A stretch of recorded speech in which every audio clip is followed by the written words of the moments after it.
অন্নদাতা ভগবান কৃষকদেরকে মাঠ থেকে 2520 নয় 3100 টাকা করে ধান আমরা কিনে নিয়ে যাব। আলু চাষিদের, আলু ব্যবসায়ীদের সর্বনাশ কে করেছেন? আরে বলেন, আলু চাষিদের পথে কে বসিয়েছেন? সময় এসেছে আজকে সব আলু মাঠে।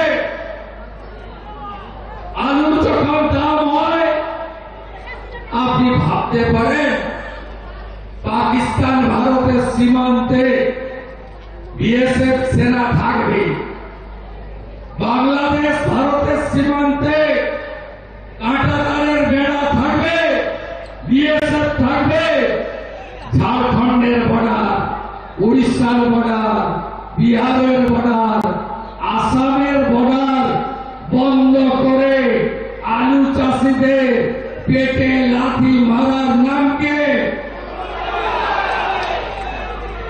1200 টাকা সার, 2500 টাকা কালো বাজারে, 37,000 কোটি টাকা নরেন্দ্র মোদীজি সারে ভর্তুকি দেন।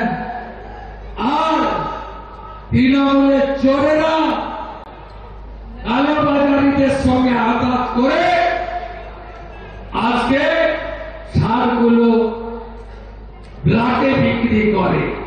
এই ব্যবস্থার পরিবর্তন চান হ্যাঁ কি না বলুন? 34 বছর বামকে দিলেন, 15 বছর চোরেদের দিলেন, 5 বছর রামেদের দেবেন না? কে কে রামরাজ্য চান? সবাই চান? জয় শ্রীরাম, জয় শ্রীরাম, জয় শ্রীরাম। রাম রাজ্য মানে কি জানেন? হ্যাঁ, সনাতনীদের আরাধ্য দেবতার নাম ভগবান পুরুষোত্তম রামচন্দ্র মহারাজ।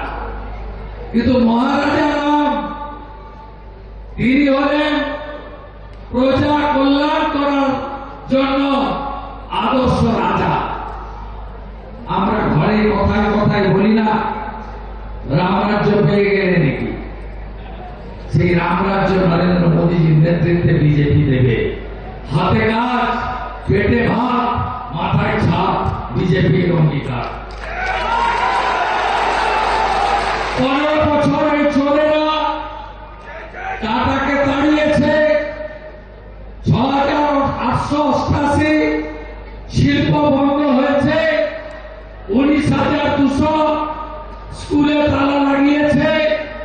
মমতা ব্যানার্জি মা বোনেদের 500,000 যেমন দিয়েছেন তেমনি মা বোনেদের সর্বনাশ করে 24,000 মদের দোকান দিয়েছেন।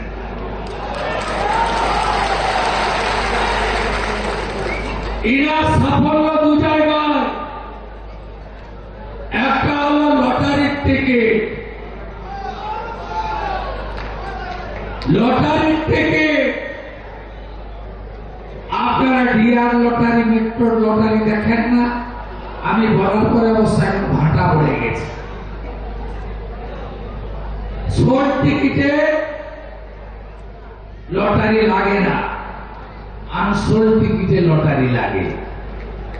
এত বড় চিটিংবাজি চিটফান্ডের পরে এই মুখ্যমন্ত্রী আমদানি করেছেন।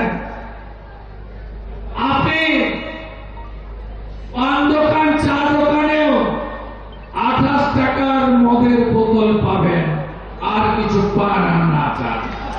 এবিপি আনন্দ, এগিয়ে থাকে, এগিয়ে রাখে।